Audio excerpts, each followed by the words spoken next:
सबसे पहले आदित्य के कमरे की तलाशी की जाती है, लेकिन वहाँ पर पैसे नहीं मिलते हैं। देखा आप सबको, नहीं मिले ना पैसे। मैं आपको कब से कह रहा हूँ कि पैसे माधव नहीं चुराए हैं। एक बार उसके घर की भी तलाशी लेनी चाहिए। फिर माधव के घर की तलाशी ली जाती है और माधव के घर में पैसे मिल जाते हैं। ये लीजिए मालिक, माधव के पलंग के नीचे रखे थे। ये देखकर माधव को बहुत बड़ा धक्का लगता है कि आखिर उसके घर में पैसे कहाँ से आए। देखा पिताजी, आपसे मैं कब से कह रहा था कि पैसे माधव ने लिए हैं, लेकिन आपने मुझ पर भरोसा नहीं किया। अब पता चला अपना कौन है और पराया कौन। मुखिया मुन्ना राय को भी बहुत बड़ा धक्का लगता है। वो कुछ भी नहीं बोलते हैं, बस चुपचाप खड़े रहते हैं। बोलिए ना, अब आप चुप क्यों खड़े हो? नहीं मालिक, ये सच नहीं है। मैं नहीं जानता मेरे घर पर पैसे कैसे आए, लेकिन मैं ऐसा काम कभी नहीं कर सकता। मैं चोरी कभी नहीं कर सकता मालिक, मेरा भरोसा कीजिए। चुप कर धोखेबाज। आज तुम्हारी वजह से पिताजी को कितनी ठेस पहुंची है। वो तुम पर कितना भरोसा करते थे। मुझसे भी ज्यादा तुम पर भरोसा था। तुमने उनके साथ विश्वासघात किया है। तुमने आज पिताजी का दिल तोड़ दिया है। सबूत सबके सामने है कि चोरी तुमने ही की है। अब और कहने को बचा ही क्या है। पिताजी, मैं तो कहता हूँ इस धोखेबाज को पुलिस के हवाले कर देते हैं। नहीं मालिक, मैंने चोरी नहीं की है। आप तो मेरे लिए भगवान समान है। मैं आपके घर में चोरी नहीं कर सकता। पिताजी, ऐसे लोगों को छोड़ना नहीं चाहिए। मैं अभी पुलिस को बुलाता हूँ। नहीं, तुम पुलिस को नहीं बुलाओगे और चलो यहाँ से। लेकिन पिताजी, आप इसे ऐसे कैसे छोड़ सकते हो? इसको सजा तो मिलनी चाहिए। मैंने कहा ना, तुम नहीं बुलाओगे पुलिस। मुझे कोई शिकायत दर्ज नहीं करवानी, और चलो यहाँ से। मुखिया जी वहाँ से चले जाते हैं। भावना, ये क्या हो गया? आज मैंने अपने भगवान समान मालिक का दिल दुखाया है। उन्हें कितना बुरा लग रहा होगा। वो तो अंदर से पूरे टूट चुके होंगे। लेकिन आपकी तो कोई गलती नहीं है, और ये पैसे हमारे घर पर कब आए, किसने रखे? ये जरूर किसी का षड्यंत्र है आपको फंसाने के लिए। वो तो मैं नहीं जानता भावना। मुझे इस वक्त मेरे मालिक की चिंता हो रही है। न जाने वो मेरे बारे में क्या क्या सोच रहे होंगे। मुझे कैसे भी उनसे बात करनी ही होगी।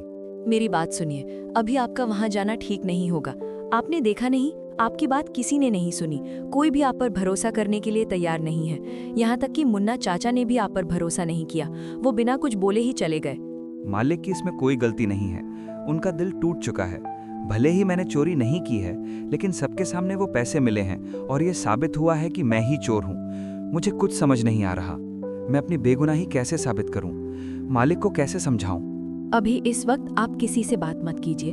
कुछ दिन बीत जाने दीजिए, फिर मुन्ना चाचा से बात करना। और दूसरे दिन सारे गांव में ये बात फैल जाती है कि रघु ने मुखिया मुन्ना राय के घर से पैसे चुराए हैं। सारे गांव वाले माधव को देखकर बातें बनाने लगते हैं। माधव को लोगों की बातें सुनकर बहुत बुरा लगता है। माधव मुखिया जी की एक झलक देखने के लिए घंटों तक उसके घर के बाहर खड़ा रहता है, क्योंकि उस दिन से मुखिया जी ने घर से निकलना भी बंद कर दिया था। कुछ दिन ऐसे ही बीत जाते हैं। सुनिए जी, घर का राशन खत्म होने को आया है। आटा बस 2 दिन का ही बचा है। आप अपने मालिक के भरोसे और कितने दिन बैठेंगे? मुझे नहीं लगता कि अब वो आपको काम पर बुलाएंगे। आप कुछ और काम देख लीजिए, नहीं तो हमारे घर का गुजारा कैसे होगा? हमें भूखे रहने की नौबत आ जाएगी। तुमने मुझे पहले क्यों नहीं बताया कि घर का राशन खत्म हो गया है? अब बता रही हो। कैसे बताती? आप दिन रात सोच में डूबे रहते हो। न ठीक से खाते हो, न सोते हो। मेरी मानिए, आप उस बात को भूल जाइए और आगे बढ़िए। मैं अभी गांव में काम देख कर आता हूँ। शायद किसी के पास कोई काम मिल जाए। फिर रघु गांव में निकल पड़ता है और एक दुकानदार से पूछता है।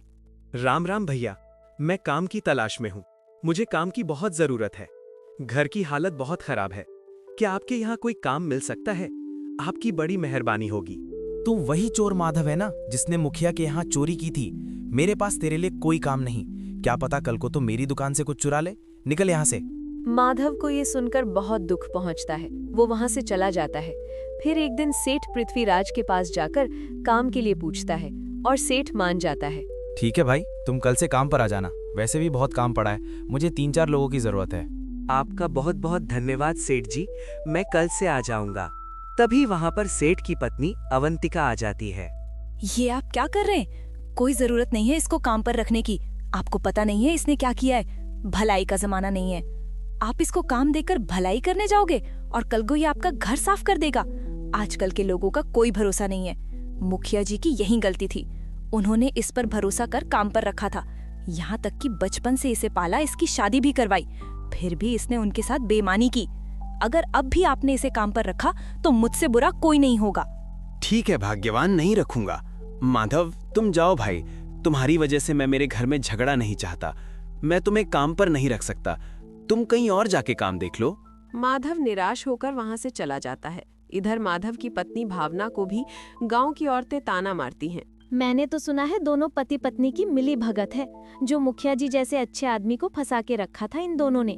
लेकिन सच्चाई ज्यादा दिन तक नहीं छुपती। इन दोनों को रंगे हाथ पकड़ा है। इनके घर पे नगद रुपए मिले हैं। भावना को उनकी बातें सुनकर बहुत बुरा लगता है। वो घर चली जाती है। घर पर माधव को देख भावना पूछती है, क्या हुआ जी, आप तो काम देखने गए थे ना, मिला क्या? नहीं भावना, देखने गया था, लेकिन वहाँ पे काम नहीं था। कल फिर जाकर देखता हूँ। और तुम तो सब्जी लेने गई थी, लेकिन सब्जी तो कहीं दिख नहीं रही है। क्या हुआ, सब्जी नहीं लाई? उस सब्जी के दाम कितने बढ़ गए हैं, दाम सुनकर ही मैं वापस आ गई। मैंने सोचा दाल चावल ही बना देती हूँ, वैसे भी हमारे पास ज्यादा पैसे नहीं बचे हैं। और फिर दोनों चुप बैठ जाते हैं। भावना और माधव लोगों के ताने की बात एक दूसरे से छुपाते हैं। फिर एक दिन माधव के घर एक आदमी आता है और बोलता है, माधव सेठ, पृथ्वीराज ने तुम्हें आज से ही काम पर बुलाया है, चलो जल्दी से। क्या सच में?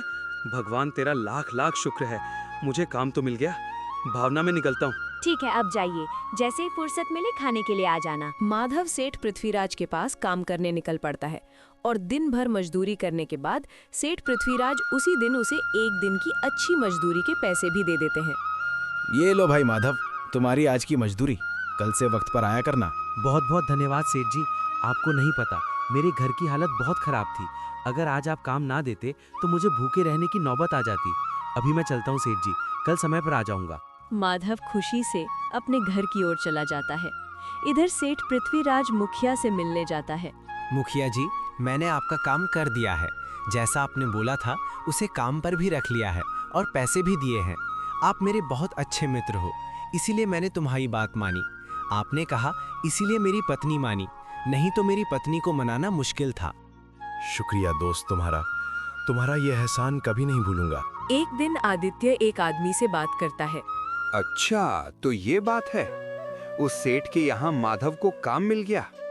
तुम एक काम करो, जैसे हमने पिताजी के कमरे से पैसे चुराए थे और रघु के कमरे में रखे थे, वैसे ही उस सेठ के यहाँ सेठानी का हार चुरा लो और मौका मिलते ही रघु के घर पर जाकर रख दो। मैं भी देखता हूँ वो सेठ रघु को कैसे काम पर रखता है। उस रघु को मैं भूखे तड़प तड़प कर मरते हुए देखना चाहता हूँ। उसे पाई पाई के लिए मोहताज ना बनाया तो मेरा भी नाम आदित्य नहीं। ये सारी बातें मुखिया सुन लेते हैं। उन्हें बहुत बड़ा धक्का लगता है और माधव के लिए उनका दिल और भी तड़प उठता है। गुस्से में वे आदित्य के कमरे में जाकर बोलते हैं, अच्छा तो ये बात है, तुम इतना गिर जाओगे ये मैंने कभी नहीं सोचा था। उस बेचारे माधव ने तुम्हारा बिगाड़ा क्या है जो तुम उसकी जिंदगी बर्बाद करने पर तुले हुए हो? मुझे लगा तुम सुधर गए हो, लेकिन मैं गलत था। तुम कभी नहीं सुधरोगे। तुम इतना गिर गए कि खुद के घर में तुमने चोरी की और इल्जाम बेचारे उस माधव पर डाल दिया। तुम्हारी इस गंदी हरकत की वजह से उसे कितना कुछ झेलना पड़ रहा है, यहाँ तक कि उसके लिए तुम पुलिस भी बुला रहे थे। अब मैं पुलिस बुलाऊंगा और सारे गांव वालों को भी बताऊंगा कि तुमने किस तरह से उसे फंसाया है। तुम ऐसे नहीं सुधरोगे। तुम्हारा क्या भरोसा, कल को तुम उस बेचारे की जान ले लोगे? तुम्हारा फैसला कल होगा सबके सामने। आदित्य कुछ भी नहीं बोलता, चुपचाप खड़ा रहता है। मुखिया वहां से चले जाते हैं और अगले दिन मुखिया सारे गांव वालों को अपने बेटे की सच्चाई बताते हैं और उसके बेटे की वजह से आदित्य को जो झेलना पड़ा, उसके लिए मुखिया उसे अपनी 10 एकड़ की जमीन माधव के नाम करते हैं ताकि उसे कभी किसी पर निर्भर ना रहना पड़े। और उसका नौकर भी डर के मारे सच बता देता है। पुलिस भी बुलाई जाती है और आदित्य और उसके नौकर को गिरफ्तार करके ले जाती है।